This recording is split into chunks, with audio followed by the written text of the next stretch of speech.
Hi, welcome back to my channel. Today we're going to explore Bankside in Southwark, London. It used to be the haven for entertainment, the center of warehouses during Industrial Revolution, and turned into a tourist attraction in 1990s. Bankside is located on the south bank of River Thames between London Bridge and Millennium Bridge. The famous Tate Modern and Shakespeare's Globe are located here. Our journey begins from Southwark Cathedral on the southwest corner of London Bridge, and right next to Borough Market.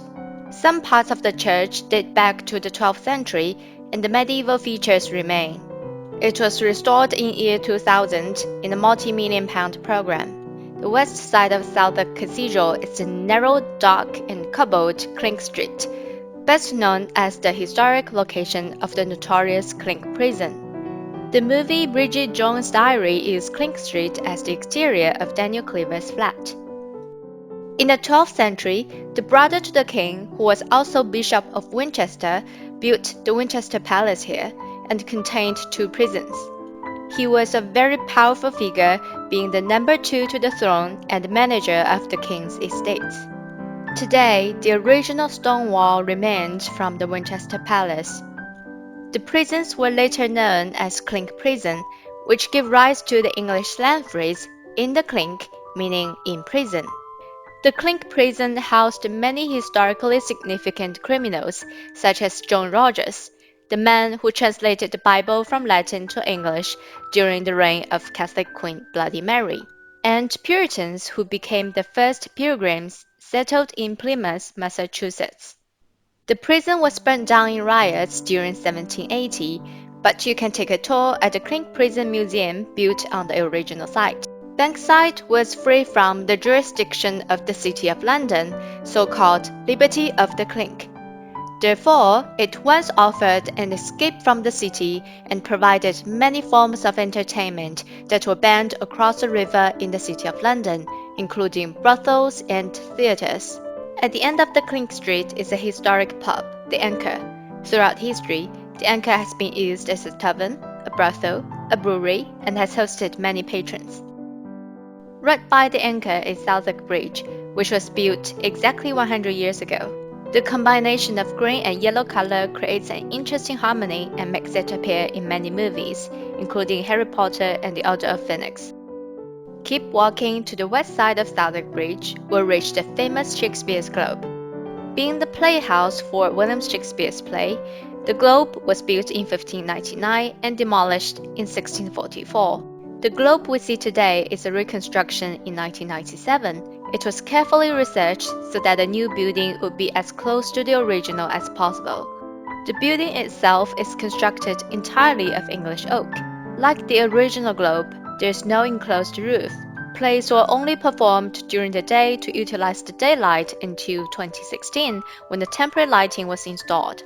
Audiences can stand right by the stage and move around freely during the play. The west of Shakespeare's Globe presents the most modern and most dangerous bridge in London, Millennium Bridge, which was given the nickname Wobbly Bridge, or sometimes Wibbly Wobbly. It links the Tate Modern Museum on the south and St. Paul's Cathedral on the north. I talked about how St. Paul's Cathedral shaped the forms of many weird-looking skyscrapers in London. Check out that video in the pop-up card on the upper right corner. When the Wobbly Bridge first opened in 2000, pedestrians experienced the swaying motion when they walked down the bridge. It was then closed, retrofitted, and reopened 2 years later. Today, you won't feel the sway walking on the bridge. In fact, the bridge appeared in many movies including Harry Potter and Half-Blood Prince. Coming back to the south end of the bridge, the Tate Modern. Opened in 2000, this contemporary art gallery is the most popular gallery in London, with over 5 million visitors every year. It is housed in the former Bankside power station. When the power station was first proposed in the 1940s, its location directly opposite St. Paul's Cathedral caused concern of interfering the view of St. Paul's. The famous architect who designed the red telephone box, Giles Gilbert Scott, was employed to ensure it did not compete with St. Paul's. He simplified the building into the low-rise block with a single 99-meter tall chimney. This is quite different to his other iconic power station design in Battersea. Also check out my video of the Battersea to see what the other power station turned into today. Tate Modern has attracted more visitors than expected, so extension plans started in 2004. This includes the 10-story switch house, which was turned into the sloping brick pyramid. The interior of Tate Modern is also very different to any other galleries, with a huge turban hall. I will take you inside at another time. If you enjoyed today's Bankside tour, please give the video a thumbs up and subscribe to my channel. I will walk around London and introduce the interesting things about the city. Till next time!